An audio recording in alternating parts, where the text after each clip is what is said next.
ઉમરામાં વગર ડિગ્રીએ ક્લિનિક ચલાવતા વધુ બે બોગસ ડોક્ટરોની ઉમરા પોલીસે મોડી રાત્રે ધરપકડ કરી છે, જેમાં 40 વર્ષની મહિલા ડોક્ટરનો પણ સમાવેશ થાય છે। બોગસ મહિલા ડોક્ટર પકડાઈ હોય તેવો આ પ્રથમ કિસ્સો છે। આ મહિલા જૂના મગદલ્લા ગામમાં એક ઘરમાં ક્લિનિક ચલાવતી હતી। તાજેતરમાં જ પોલીસે નકલી ડિગ્રીથી ક્લિનિક ચલાવતા 10થી વધુ નકલી ડોક્ટરોની ધરપકડ કરી હતી। આ પછી અસલી ડોક્ટરો પણ સતર્ક બન્યા હતા। ઉમરાની એક હોસ્પિટલના અસલી ડોક્ટરે પોલીસને જાણ કરી હતી કે તેમને ત્યાં આવતા દર્દીઓ જેમનો રેફરન્સ લઈને આવે છે તે ડોક્ટરો બોગસ છે, જેથી પોલીસે બંને સ્થળોએ તપાસ કરતા સ્પષ્ટ થયું હતું કે જૂના મગદલ્લામાં ઘરમાં ક્લિનિક ચલાવતા લલિતાબેન કૃપાશંકર સિંઘ અને મગદલ્લાના ભવાની સ્ટ્રીટમાં ક્લિનિક ધરાવતા 57 વર્ષીય પ્રયાગ રામચંદ્ર પ્રસાદ પાસે જરૂરી કોઈ ડિગ્રી હતી જ નહીં, छता तेओ छेल्ला કેટલાક વર્ષોથી બોગस प्रैक्टिस કરી રહ્યા હતા।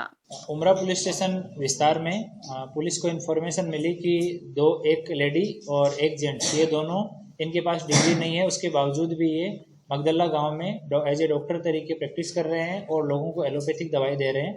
तो इन्फॉर्मेशन मिलने पे आरोग्य की टीम के साथ में उमरा पुलिस स्टेशन की टीम मौके पे पहुंची तो एक जगह पे प्रयाग रामचंद्र प्रसाद ये मिला और इसके क्लिनिक से एलोपैथिक की दवाइयाँ मिली।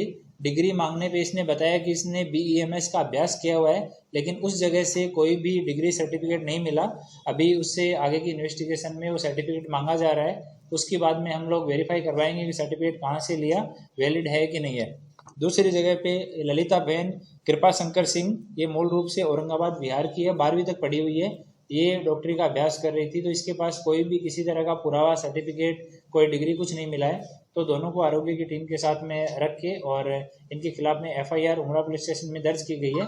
आगे की तपास अभी हम लोग कर रहे हैं, पर इनका दोनों का ही, जैसे ललिता है ये 12th पास है और ये प्रयाग प्रसाद है ये 10th पास है, तो इतना कम योग्यता होते हुए लोग डॉक्टर की तरीके प्रैक्टिस कर रहे थे। तो दोनों के खिलाफ अभी कार्यवाही की गई है और आगे का इन्वेस्टिगेशन है वो चालू है। પોલીસે બંનેને ડિગ્રીઓ રજૂ કરવાનો સમય પણ આપ્યો હતો, જો કે નિયત સમય દરમિયાન કોઈ પણ ડિગ્રી રજૂ ન કરી શકતા આખરે ઉમરા પોલીસે મોડી રાત્રે બંને સામે ગુનો નોંધ્યો હતો અને ઉલ્લેખનીય છે કે લલિતા સિંઘ એક ડિમ્પલ નામની મહિલાના ઘરમાં બોગસ ક્લિનિક ચલાવતા હતા અને સામાન્ય બીમારીવાળા દર્દીઓની સારવાર કરતા હતા અને જો કોઈ ગંભીર બીમારીવાળા દર્દી આવે તો નજીકની હોસ્પિટલમાં રિફર કરતા હતા।